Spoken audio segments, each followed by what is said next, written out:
Hi, Erika. Hi, How are you? Long time. I'm good. I'm good. Thank you. How are you? I'm good. I'm good.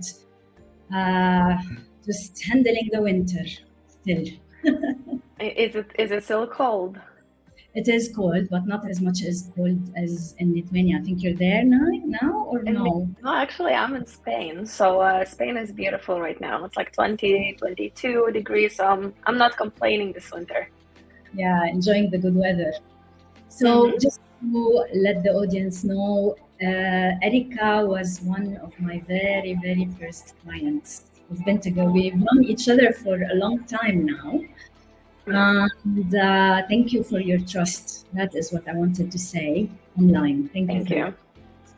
and thank you for coming here as well and talk about personal experience. Of course, you can go Mm. as personal as you want. The Mm-hmm. stage is yours. I just wanted to ask you a few questions and feel free to add whatever Okay. you want. All right. So Okay. tell me, Sure. Sure. perfect. So when you first came and you contacted me, Mm-hmm. uh, we spoke about anxiety in general, and we Mm-hmm. spoke about health anxiety in particular. Yeah. So can you tell me a little bit more about that, or tell everyone how does it feel? Yeah, of course. Actually, I don't know if you remember, but I think we connected on LinkedIn. And Yes. then you send me a message, and I'm the worst person to buy something from someone who messages me directly or advertises anything. I'm just not very like keen to do that. But I guess when I received your message, at that point it was a big problem of mine. I didn't even know it was a thing. I didn't know there was a type of anxiety as a health anxiety. But basically, I noticed that there are certain things that make me really worried, and it makes me feel bad inside, like something bad is going to happen, and that bad is always related to my health. And that's when I realized that it's probably health anxiety. And actually, if I remember right, it probably even helped me a little bit give it a name, because I didn't know how it was called at that time. But it was yeah, constant fear that something bad is going to happen, and then if there's any symptoms or anything like that, that it's the worst case scenario. So that Yes. was, yeah, that was a big problem. Yes. To explain, health Hmm. anxiety is one of the anxieties that exist a lot. And when I Yeah. treat anxiety, usually I have a lot of cases, very, very, very common. I suffered Yeah. from health anxiety as well, and I worked on myself, using the technique that we have used. Hmm. And it doesn't mean that it disappears completely sometimes. Sometimes it comes No. back. We know how to control it. We know how to Hmm. control the thoughts. That's what we saw together. So, can you tell me, do you remember? Because I remember very well, and at that time, I was amazed to discover the root cause behind the anxiety, uh, Yeah. the health anxiety. Do you remember it? Yes, I do. And it's actually very funny. Not funny. Funny is probably the best word I can use to describe it. Because I mean, I knew that all the psychological issues usually come from your childhood. And I understand that sometimes your childhood can be really messed up, parents getting divorced or anything like that. But I had none of that. My childhood was absolutely normal. And the root cause surprised me very much, because the reason was that when I was young, my parents would have to work, and then sometimes I would be left alone. And especially during those times, I think it was quite common that, for example, I'm 4 years old and I'm falling asleep, and then they have to go somewhere to the garden, and they lock me in the apartment.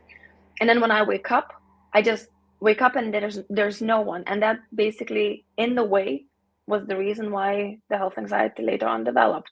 Always felt like I need my mom in this case to be very close, and kind of health anxiety helped us bond back, because I would tell her how I feel, and then she would kind of comfort me, and then I'm like, okay, so everything is fine. And it's really really weird. Yes, it's weird how the subconscious mind works because we develop Mm, actually, and that is something I really need to stress here for the audience. What we do usually is because our mind is so intelligent, we develop yeah. coping mechanisms. And because we are kids, all of us, we have those things. Uh, we don't know how to cope with certain situations. Now, what we did together in the session, when you were a little girl and you perceived your mother or your father leaving because they had to do something, they had to leave you, and maybe they left you for a little period of time, but for a child, the time Yeah. has it's not really relevant. So what we did in the session, we went back with the adult mind to see the scenes that happened as a child when you were pure subconscious. So when you are pure subconscious, you make interpretations that are completely emotional, because we know the subconscious mind is emotional. And the way for you to find, as you said, this bonding, this comfort, this closeness, this, relaxation, and have your mom around is to talk about that. But I remember something else as well that was, for me, it was, I remembered you last time because I had another session for health anxiety. And I will tell the audience what was it, what was the root cause. It was very weird. That was the first time I see it as well. So I remember as well, you told me that the actual health anxiety that came up when we spoke to the health anxiety, we gave it a voice. Yeah. It's that I'm here to divert her from being very anxious about something more bigger than that, which is she's worried about parents because you were far. Yeah. So it's like it's trying to keep you busy and have your way with things that are more trivial, let's put it this way. So tell me, how do you feel now? Much better. I mean, I don't remember when we had the first session. It was a couple of years ago, I guess, right now, right? Probably a couple of years ago, maybe even 3 years ago. Coming into the fourth year. Yeah. So it was a while back. I don't have that problem. I would say at least not at the scope that I had. Sometimes, as you said, it comes back, especially if it's a more stressful period. Because it sounds really weird, but how I understand it is that, I lived with that kind of anxiety for a very long time. So as much as I don't like having that feeling, it becomes like a comfort zone for me because I'm feeling safe worrying about something because I know this is what I do, this is what happens. So sometimes it still happens, especially if the period is more stressful or if there are any like life-changing events happening. But apart from that, it's actually much better. So I remember one of the reasons how I noticed it is a problem is that I could not, for example, I work at home and I work on my laptop all the time. And then, laptop has a very easy access to Google and all of the diagnosis. Yes. So for me, it was like, oh, I'm just quickly gonna Google what is this problem that I have right now, and then I would spend like an hour, 2 hours just Googling that. So I don't have that. Yes, sometimes, of course, I do have certain things that I still Google out just to make sure that everything's okay, but it's not to the extent that it was. And I think it's always work in progress. Yes, So I'm yes. still working in progress on it. That is a word that is very important, work in progress, because we always have to be Yeah. working on ourselves. Now, the main thing is that now you have the ability at least to spend hours and go with your mind and with your thoughts and run to the doctor and do all those things. Just want to share with the audience. The last session on health anxiety that I've done, it's very weird that it turned out to be that the health anxiety was there as a result of the need to be in control. Imagine. That's very interesting. We had anxiety and we ended up working on this need to be in control.